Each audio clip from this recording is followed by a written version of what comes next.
AI სტარტაპი, OpenAI, რომელიც რაღაც დროს სტარტაპია უკვე იმ ხელა კომპანიად იქცა, ასაჯაროებს ახალ მონაცემებს და როგორც ჩანს უკვე OpenAI-ის მომხმარებლების რაოდენობა უახლოვდება მილიარდიან კრიტიკულ ნიშნულს, დაახლოებით 900 მილიონი აქტიური მომხმარებელი ყავს ChatGPT-ის ყოველკვირეულად.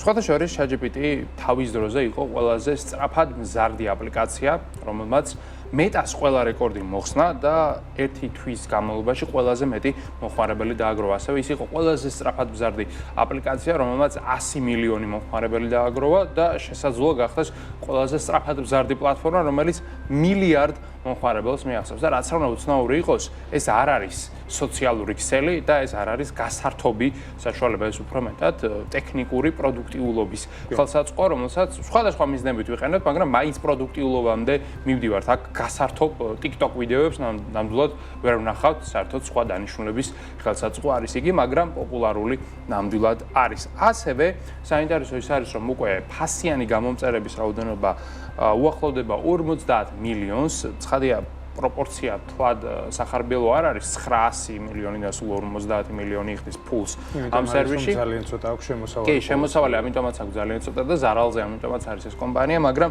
გათვლა ის არის, რომ მეტაპობრივად იმდენად დამოკიდებული გახდება ყველა ადამიანი ამ პლატფორმაზე, რომ როდესაც ფასი დაწესდება, უკვე უკან ვერავინ ვეღარ დაიხებს, რადგანაც ცხოვრების რაღაც ინტეგრალურ ნაწილად იქცევა იგი და პრეტენზია პრინციპში არავის არ იქნება. ან მეორე გზა იქნება ის, რომ შესაძლოა ყოველთვის OpenAI-ისთვის არსებობდეს რაღაც IAP მოდელი, მაგალითად რაღაც ChatGPT Lite, რომელშიც იქნება უბრალოდ რეკლამები ჩაშენებული და კი, როგორც Facebook-ზე გვაქვს, არავინ არ წუწუნებთ, იმიტომ რომ Facebook-ი არაფერს არ ვიხდით. არაფერს არ ვიხდით. იმდენ რეკლამას გვიჩვენებს. აი, ამითი ვიხდით. ჩვენი ყურადღებით ვიხდით Facebook-ში და ნუ იგივე რამ შეიძლება გამოჩნდეს AI-ში. თან ძალიან რთულია AI-ში რაღაც რეკლამას თავი არიდო, რადგანაც როდესაც რჩევა გინდა AI-ისგან და რჩევაში უკვე ინტეგრირებულია გარკვეულწილად ვიღაცის კომერციული ინტერესები, დიდად გასახანი იქ არც გრჩება, ამიტომ რაღაცნაირად კარგი სარეკლამო პლატფორმა არის, მარტივად რო ვთქვათ, ChatGPT, მაგრამ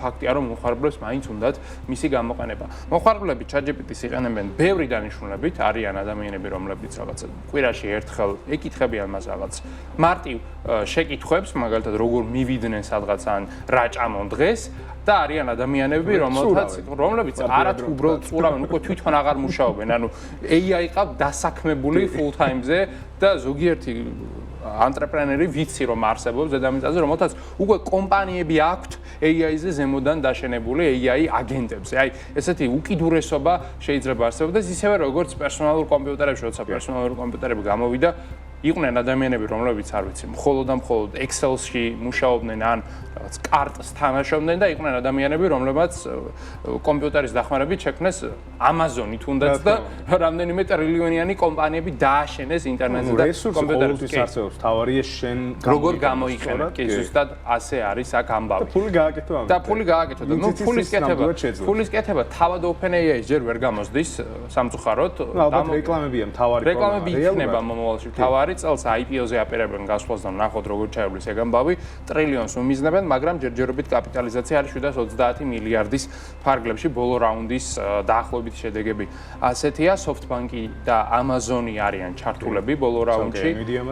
Nvidia-მაც ჩადო 30 მილიარდი, 100 აღარ ჩადებს, ვიცით რომ უკან დაიხია Jensen Huang-მა, მაგრამ მაინც 30 მილიარდიც ცოტა ნამდვილად არ არის. მოკლედ, ChatGPT ვითარდება, ძალიან ბევრი მომხმარებელი ყავს მას, ასევე აქ უნდა გავითვალისწინოთ, რომ AI-ის ბაზარზე ChatGPT აღარ არის მონოპოლი, არის Gemini, რომელიც ობიექტურად შეგვიძლია ვთქვათ, რომ უკეთესია და ამ ფონზე უფრო მიკვირს, სხვათა შორის. ზუსტად მეც ეგ ასე ვთქვათ რეაქცია მქონდა. პოზიციაზე ყოფნა.